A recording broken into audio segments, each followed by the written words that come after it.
नमस्कार, मैं श्रेया और आप देख रहे हैं खबरें बिहार। बढ़ते हैं खबरों की ओर। पप्पू यादव ने मोदी सरकार से पूर्णिया के लिए मांगा 1,000 करोड़ का विशेष पैकेज। सांसद पप्पू यादव ने अपने संसदीय क्षेत्र यानी पूर्णिया जिले के लिए केंद्र की नरेंद्र मोदी सरकार से 1,000 करोड़ रुपए के विशेष पैकेज की मांग की है। उन्होंने लोकसभा के शीतकालीन सत्र के दौरान मंगलवार को नियम 377 के तहत प्रधानमंत्री ग्राम सड़क योजना के अंतर्गत इस राशि की मांग की। उन्होंने यह सहायता कोशी सीमांचल क्षेत्र में हर साल आने वाली बाढ़ में क्षतिग्रस्त सड़कों, पुलों और अन्य बुनियादी ढांचे की मरम्मत के लिए मांगी है। जनसुराज छोड़ जदयू में शामिल हुए भोजपुर, जमुई और बेतिया के प्रमुख नेता। जनसुराज छोड़कर आए भोजपुर जिले के दिनेश ओझा, जमुई के सुनील कुमार और बेतिया के संतोष जायसवाल ने अपने कई साथियों के साथ मंगलवार को जदयू का दामन थामा है। पार्टी के प्रदेश अध्यक्ष उमेश सिंह कुशवाहा ने मंत्री जमा खान और नागरिक परिषद के पूर्व महासचिव छोटू सिंह की मौजूदगी में सभी को पार्टी की प्राथमिक सदस्यता दिलाई गई है। इस मौके पर पार्टी के प्रदेश अध्यक्ष उमेश सिंह कुशवाहा ने कहा कि मुख्यमंत्री नीतीश कुमार ने अपने 19 वर्षों के शासनकाल में सूबे के आधारभूत संरचनाओं को बेहतर बनाया है। समाज के हर वर्ग तक विकास योजनाओं का सीधा लाभ पहुंचा है। सीएम नीतीश की इस योजना का लाभ लेकर नहीं दिए पैसे, 900 से ज्यादा छात्रों पर केस दर्ज। बिहार में मुख्यमंत्री स्टूडेंट क्रेडिट कार्ड योजना के तहत लिए गए लोन की अदायगी न करने पर 900 से ज्यादा छात्रों के खिलाफ कानूनी कार्रवाई की गई है। बेगूसराय जिले में इस योजना के तहत ऋण लेने वाले 925 छात्रों पर नीलामी का मामला दर्ज किया गया है। बिहार राज्य शिक्षा वित्त निगम के सहायक प्रबंधक अजय कुमार राय ने बताया कि मुख्यमंत्री नीतीश कुमार की 7 निश्चय योजना के तहत युवाओं को आर्थिक सहायता प्रदान करने के उद्देश्य से इस योजना के तहत 3 या 4 वर्षीय तकनीकी शिक्षा के लिए लोन दिया गया था। वहीं वर्ष 2016 से 2020 के बीच लाभान्वित छात्रों से लगभग 2,000 डिफॉल्टर हो गए। जिन छात्रों ने शिक्षा पूरी होने के 1 साल बाद भी किस्त नहीं चुकाई, उनमें से 1,400 को नोटिस भेजा गया है।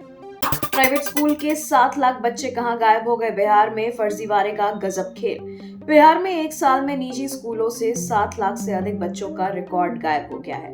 ई शिक्षा कोष पर आधार से जुड़े रिकॉर्ड ने दोहरे नामांकन और फर्जीवाड़े का खुलासा किया है।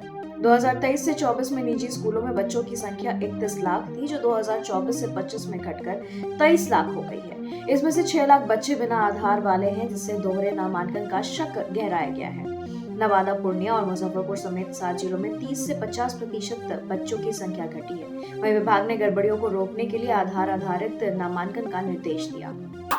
तेजस्वी यादव मिथिला से शुरू करेंगे अधूरी दर्शन यात्रा का चौथे चरण। नेता प्रतिपक्ष और पूर्व डिप्टी सीएम तेजस्वी यादव की चौथी चरण की यात्रा की औपचारिक घोषणा पार्टी की ओर से कर दी गई है। तेजस्वी यादव 15 दिसंबर से कार्यकर्ता दर्शन यात्रा के चौथे चरण का आगाज करेंगे। चौथे चरण की उनकी यात्रा 22 दिसंबर तक चलेगी। इसके पहले तीसरे चरण की यात्रा के दौरान झारखंड विधानसभा चुनाव और बिहार में 4 विधानसभा सीटों के उपचुनाव की घोषणा होने के कारण जमुई में यात्रा स्थगित कर दी गई थी। वहां यात्रा को रोक कर वे रांची के लिए रवाना हो गए थे। वहीं तेजस्वी की यात्रा के चौथे चरण का आगाज मिथिला से होगा। बता दें कि तेजस्वी यादव किशनगंज होते हुए भागलपुर जाएंगे। गांधी मैदान में सांस लेना सेहत के लिए नुकसानदेह, पटना का AQI 400 के पार। बिहार की राजधानी पटना का वायु गुणवत्ता सूचकांक यानी मंगलवार को बेहद खराब श्रेणी 440 पर पहुंच गया है। पटना का गांधी मैदान सबसे अधिक प्रदूषित जगह बन गया है। गांधी मैदान में हवा में महीन और मोटे धूलकण की मात्रा अधिक हो गई है। यहाँ 6 घंटे से अधिक समय तक AQI 400 के पार यानी 463 हो गया है। पूरे दिन गांधी मैदान में सांस लेना सबसे मुश्किल रहा है। इससे गांधी मैदान और आसपास में रहने वाले लोगों पर स्वास्थ्य का बुरा असर होने की आशंका है। बिचौलिए से धान खरीद हुई तो एसडीओ, बीडीओ व सीओ होंगे जिम्मेदार। डीएम डॉक्टर चंद्रशेखर सिंह की अध्यक्षता में मंगलवार को जिला अधिप्राप्ति टास्क फोर्स की बैठक हुई है, जिसमें डीएम ने कहा कि धान खरीद की साप्ताहिक समीक्षा की जाएगी।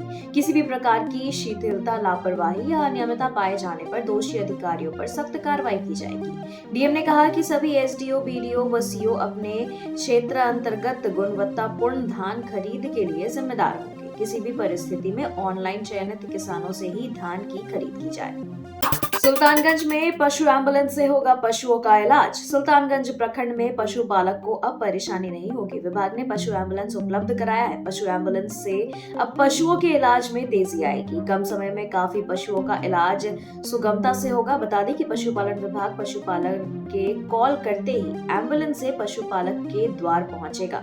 वहीं भ्रमणशील पशु चिकित्सा पदाधिकारी डॉक्टर अभय किशोर रजक ने बताया कि पशुपालन विभाग से एम्बुलेंस उपलब्ध हो गया है, जिसका टोल फ्री नंबर 1962 है। पटना मेट्रो मार्च अप्रैल तक बिछेंगी पटरियां, जून में आएंगी ट्रेन की बोगियां। पटना मेट्रो का मलाही पगड़ी से न्यू ISBT तक 6.5 किलोमीटर लंबा एलिवेटेड प्रायोरिटी कॉरिडोर 15 अगस्त से शुरू करने का लक्ष्य है। सिविल वर्क लगभग पूरा हो चुका है और अब इलेक्ट्रिक स्नगलिंग और पटरियां बिछाने का काम मार्च अप्रैल तक पूरा होगा। जून तक 6 बोगियों का रैक आने की उम्मीद है। वहीं 5 एलिवेटेड स्टेशनों यानी मलाही पगड़ी, खेमनीचक, भूतनाथ, 0 माइल और न्यू ISBT का निर्माण मार्च तक पूरा हो जाएगा। इन ईंट भट्टों पर लटक रही खतरे की तलवार, नीतीश सरकार ने लिया बड़ा फैसला। बिहार सरकार ने ईंट भट्टों में हो रही अनियमितताओं के खिलाफ सख्त कदम उठाया है। इसको लेकर कड़े कदम उठाने का फैसला लिया गया है। समीक्षा बैठक में यह बात निकलकर सामने आई है कि कई ईंट भट्टों ने न तो समय पर टैक्स जमा किया और न ही उनके पास भट्टा चलाने की आवश्यक अनुमति है। अब ऐसे ईंट भट्टों को चिन्हित कर उनके खिलाफ एक्शन लेने की तैयारी है। इस प्रक्रिया के तहत खान एवं भूतत्व विभाग के अधिकारियों को नियमित निरीक्षण, बकाया राशि की वसूली और राजस्व संग्रह का लक्ष्य तय करने के निर्देश दिए गए हैं। लालू यादव के बयान पर विवाद, जदयू सांसद लवली आनंद ने बताया महिलाओं का अपमान। बिहार के पूर्व सीएम और राजद अध्यक्ष लालू यादव के सीएम नीतीश कुमार की 15 दिसंबर से शुरू होने वाली महिला संवाद यात्रा को लेकर दिए गए आंख सेकने वाले बयान पर शुरू हुई बयानबाजी थमने का नाम नहीं ले रही। इसी कड़ी में बुधवार को शिवहर से जदयू सांसद लवली आनंद ने राजद नेता लालू यादव पर निशाना साधते हुए कहा है कि लालू यादव बुढ़ापे में सठिया गए हैं। उन्होंने कहा कि उनका यह बयान महिलाओं का अपमान है। इंडिया गठबंधन के नेतृत्व को लेकर आर पार के मूड में आई आरजेडी। इंडिया ब्लॉक के नेतृत्व को लेकर तृणमूल कांग्रेस नेता और पश्चिम बंगाल की मुख्यमंत्री ममता बनर्जी ने सवाल खड़े किए थे। अब लालू यादव ने भी सीएम बनर्जी का समर्थन कर दिया है। वहीं राष्ट्रीय जनता दल प्रमुख के इस बयान पर उनकी पार्टी की प्रतिक्रिया सामने आई है। राजद प्रवक्ता मृत्युंजय तिवारी ने मीडिया से बात करते हुए एक तरह से कांग्रेस को अल्टीमेटम दे दिया है। उन्होंने कहा कि इंडिया ब्लॉक में 18 दल शामिल हैं। अगर व्यक्तिगत रूप से ममता बनर्जी ने कहा कि वह नेतृत्व कर सकती हैं तो इस पर कोई परेशानी नहीं है। इस बारे में सामूहिक निर्णय मिल बैठ कर लिया जाएगा।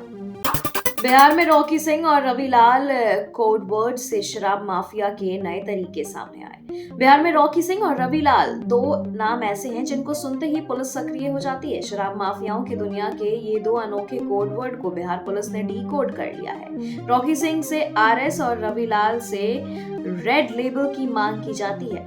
पुलिस का दावा है कि RS का नाम बदलकर रॉकी सिंह कर दिया गया है, जबकि रेड लेबल शराब को रविलाल के नाम से बेचा जा रहा है। एक्शन में Patna police, on the spot वाहन चालकों का काटा जा रहा चालान। प्रदेश में लगातार बढ़ते अपराध और यातायात नियमों के उल्लंघन पर अंकुश लगाने के लिए पटना पुलिस ने विशेष वाहन चेकिंग अभियान शुरू किया है। पुलिस महानिदेशक के निर्देशानुसार राजधानी पटना के सभी थाना क्षेत्रों में सुबह 7 बजे से वाहन चेकिंग अभियान चलाया जा रहा है। वहीं पटना पुलिस इस दौरान एक्शन मोड में दिख रही है। वाहन जांच अभियान के तहत पटना पुलिस वाहनों का ऑन द स्पॉट चालान काट रही है। प्राकृतिक आपदा या लंबे समय तक दस्तावेज नष्ट होने पर भूमि स्वामित्व सुनिश्चित करेगी सरकार। बिहार में चल रहे जमीन सर्वे को लेकर आम लोगों के मन में विभिन्न शंकाओं को दूर करने के लिए राजस्व एवं भूमि सुधार विभाग ने मार्गदर्शिका जारी किया है। इसके अनुसार यदि रैत के स्वामित्व संबंधी साक्ष्य प्राकृतिक आपदा या 50 वर्ष से अधिक लंबे समय तक रखरखाव में नष्ट हो गए हैं तो उनको घबराने की जरूरत नहीं है। उनके शांतिपूर्ण दखल, न्यूनतम साक्ष्य और सरकार के पास उपलब्ध साक्ष्यों के आधार पर स्वामित्व का निर्धारण किया जाएगा। तेजस्वी अगर सीएम बनेंगे तो कांग्रेस के 2 डिप्टी सीएम होंगे। शहनवाज आलम के बयान से महागठबंधन में टेंशन। साल 2025 में होने वाले बिहार चुनाव को लेकर महागठबंधन में दावों और वादों का दौर शुरू हो गया है। एक तरफ इंडिया अलायंस में नेतृत्व को लेकर बहस छिड़ी है, तो वहीं महागठबंधन की सहयोगी कांग्रेस ने ताजा बयान देकर सियासी हलचल को और तेज कर दिया है। बिहार कांग्रेस प्रभारी शहनवाज आलम ने कहा कि अगर तेजस्वी यादव मुख्यमंत्री बनेंगे तो कांग्रेस के 2 डिप्टी सीएम होंगे, जिसमें एक मुस्लिम और एक सामान्य वर्ग से होगा। ये हम लोगों का संकल्प है। गुस्से में है राजस्व सेवा के अधिकारी, मंजूर नहीं है सरकार का यह फैसला। बिहार में राजस्व सेवा के अधिकारी गुस्से में हैं। बिहार सरकार के एक निर्णय का वो विरोध कर रहे हैं। राजस्व सेवा के अधिकारियों ने सरकार के इस निर्णय पर कड़ा ऐतराज जताया है, जिसमें बिहार प्रशासनिक सेवा के अधिकारियों को उन पदों पर पदस्थापित करने की अनुमति दे दी है जिन पर अब तक केवल राजस्व सेवा के अधिकारी ही पदस्थापित होते रहे हैं। बिहार राजस्व सेवा संघ ने सरकार से इस फैसले को वापस लेने की मांग की है। संघ ने कहा है कि यह निर्णय बासा के दबाव में लिया गया है। जिस पद पर राजस्व सेवा के अधिकारियों की तैनाती होनी चाहिए, उस पर बिहार प्रशासनिक सेवा के अधिकारियों को पदस्थापित करना गलत है। 60,000 से अधिक शिक्षक कर चुके ट्रांसफर के लिए आवेदन, जनवरी में होगा मनपसंद स्थानांतरण।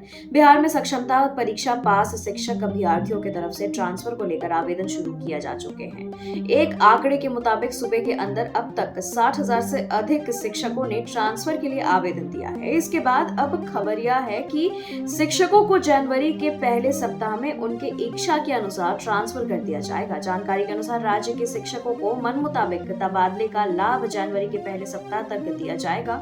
उसके साथ ही शिक्षा करना है, आवंटित स्कूल में अपना योगदान करेंगे। बिहार पर फिर मेहरबान हुई मोदी सरकार, नई घोषणा से गरीब तबकों को होगा फायदा। बिहार को केंद्र सरकार चालू वित्तीय वर्ष में यानी 5.50 लाख और प्रधानमंत्री ग्रामीण आवास देगी। इस संबंध में बिहार के ग्रामीण विकास मंत्री श्रवण कुमार ने मंगलवार को केंद्रीय मंत्री शिवराज सिंह चौहान को लोकसभा स्थित कार्यालय कक्ष में मांग पत्र सौंपा है। श्रवण के अनुरोध पर तत्काल पहल करते हुए केंद्रीय मंत्री ने बिहार में 5.5 लाख अतिरिक्त लक्ष्य देने का भरोसा दिया है। ऐसे में चालू वित्तीय वर्ष यानी 2024 से 25 में कुल 7.93 लाख प्रधानमंत्री ग्रामीण आवास मिलने का रास्ता साफ हो गया है।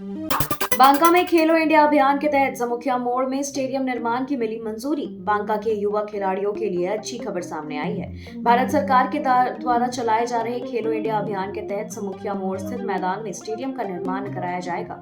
इसकी स्वीकृति मिल गई है। इसको लेकर मंगलवार को पूर्व मंत्री सह विधायक रामनारायण मंडल ने जिला योजना सह खेल पदाधिकारी पवन कुमार, सीओ प्रियंका कुमारी के साथ निरीक्षण किया।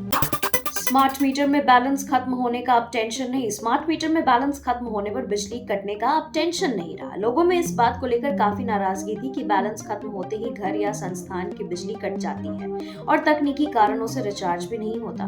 बिजली कंपनी ने साफ कर दिया है कि अब बैलेंस खत्म होते ही बिजली नहीं कटेगी। बैलेंस माइनस में जाने के बाद भी बिजली आपूर्ति जारी रखने के लिए लोगों को बस 20 से 25 सेकेंड तक स्मार्ट मीटर का सबमिट बटन दबाना होगा। इससे 3 दिनों तक आपके घरों की बिजली नहीं कटेगी। महिला संवाद यात्रा पर बयान को लेकर लालू के खिलाफ पटना में महिलाओं का विरोध, माफी की मांग। बिहार में मुख्यमंत्री नीतीश कुमार जल्द ही महिला संवाद यात्रा पर निकलने वाले हैं। लालू प्रसाद यादव ने महिला संवाद यात्रा को लेकर कहा था कि नीतीश आंख सेकने जा रहे हैं। अब राजधानी पटना में महिलाओं ने सड़क पर उतरकर लालू प्रसाद के इस बयान के खिलाफ मोर्चा खोला है। जेडीयू की महिला प्रकोष्ठ से जुड़ी महिलाओं ने हाथ में पोस्टर बैनर लेकर पटना में मार्च निकाला और लालू प्रसाद से मांग की कि वो अपना बयान वापस ले। जेडीयू नेता शैफी ने कहा है कि लालू प्रसाद को हम महिलाओं से क्षमा मांगनी चाहिए। वो खुद 7 बेटे बेटियों के पिता हैं और उसके बाद भी उन्होंने महिलाओं का अपमान किया है। महाबोधि मंदिर को उड़ाने की धमकी, कुख्यात प्रिंस खान के नाम से मिला थ्रेट। बड़ी खबर बिहार के गया से आ रही है, जहां बोधगया स्थित महाबोधि मंदिर को उड़ाने की धमकी मिली है। धनबाद के कुख्यात बदमाश प्रिंस खान के नाम से यह धमकी दिए जाने की बात सामने आई है।